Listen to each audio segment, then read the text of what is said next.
I'm going to show you how to embroider on bags. Let's go. Welcome back. If you're new to the channel, I'm Matt. Today we're working on just a handful of bags. I've already done a sew out just to make sure everything looks nice and clean. This was just a real simple typeset, and I'll show you how I put that together. Our Ricoma machine came with Chroma Inspire, which is, in my opinion, a very useful digitizing tool. And rather than going into the machine itself, what we'll do is we'll use Chroma Inspire to essentially set this type. So I'm going to go to File and New. And we're going to come down here to the Text tool, and we're just going to click on the artboard. And we'll come up here to the right hand side. And this is very simple text. However, it gives me more control over how it will embroider out. So I'm going to type in box 1 and we'll hit apply. Now for me, the letter spacing here is it's a little much. So I'm just going to drag these and just kind of tighten up the kerning just a little bit. Now, if we go up here to the top, we click on this realistic view here, it'll show us what it looks like. And I'm just going to center this up. We can turn on our grid view here, and we're going to center this. So that way when we load it into the machine, it's already centered. Once we load it onto our particular design set, I know that this is going to be nice and centered. And we can come over here to our underlay, and we'll put a center line in there as well, just so it kind of really holds down those threads and we get nice coverage. And we can come over here and choose what color we want to use. In this case, we want to use color number 20, which is black. We'll hit apply and we can get a nice preview. You can do this inside of the machine, just do a simple typeset. However, I want to scale this up to 8 inches. So we'll come over here to our scale and we'll go to a conversion here online. So 8 inches is 203.2 millimeters. So we'll go back to Chroma.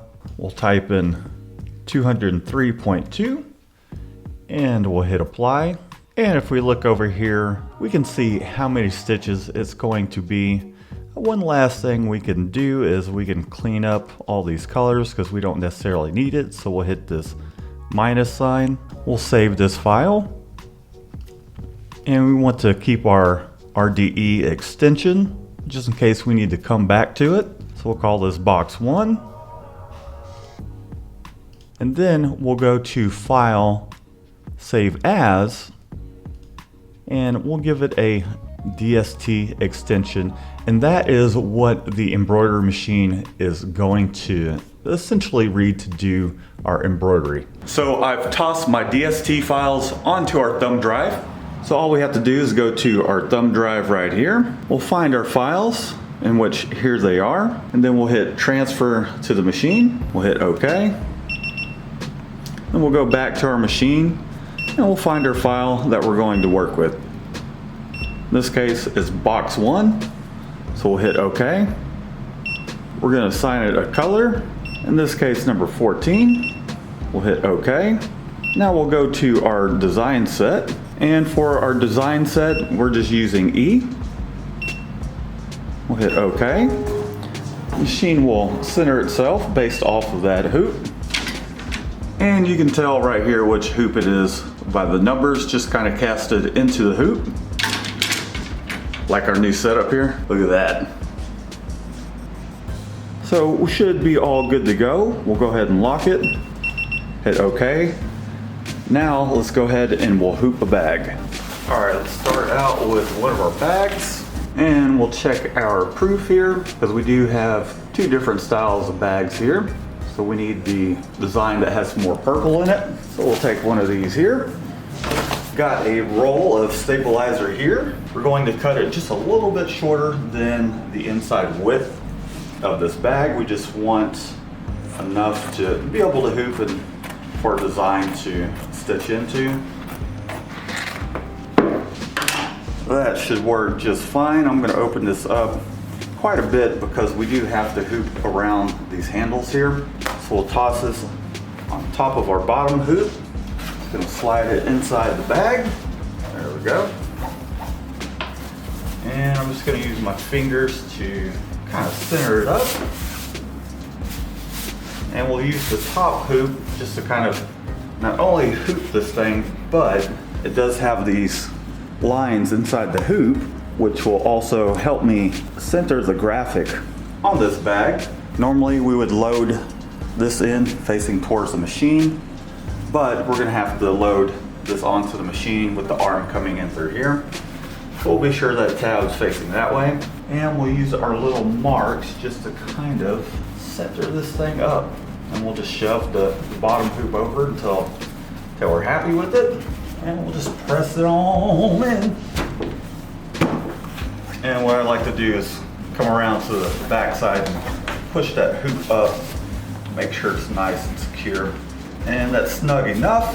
However, if we need to snug it up even more, we could always go to our hoop here and tighten this part just to make sure it's nice and snug. It doesn't come out of the hoop, but I feel like we're pretty secure. So now let's toss it on the machine. Okay, here we go. So one of the things I want to be careful about is making sure all this stuff here is underneath the arm. So we'll get that up on there.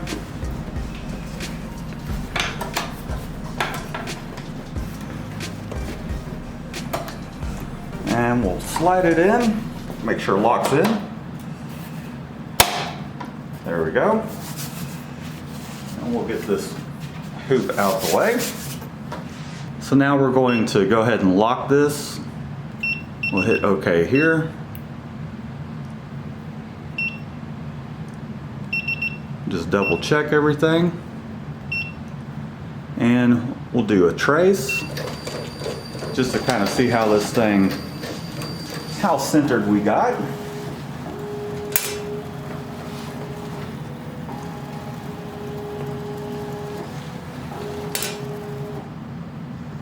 Let's do that one more time.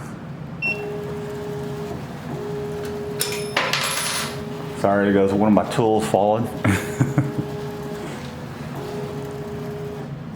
Okay, cool. I think we are good to go. So we'll just hit start. We're keeping it at a pretty low speed. We got 600. And we'll let it go to town.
So here it is.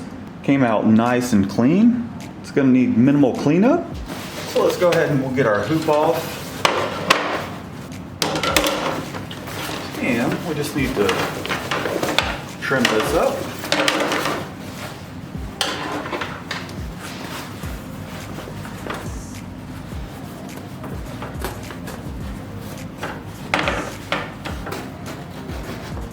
Trying to get as close as I possibly can without cutting into this bag. There we go. And we could use a lighter to do this, but there's very minimal springs we need to take care of here, so this will work just fine. So there we go, we're all finished. Thanks for tuning in. I think this came out really well. I've got 3 more to do. Don't forget, we do have a discount code. If you're considering buying a Ricoma embroidery machine, what it will do is give you a discount and it kicks a little bit of a commission our way, so that way it helps support us as a small business and a small YouTube channel. Until next time, guys, we'll see you later.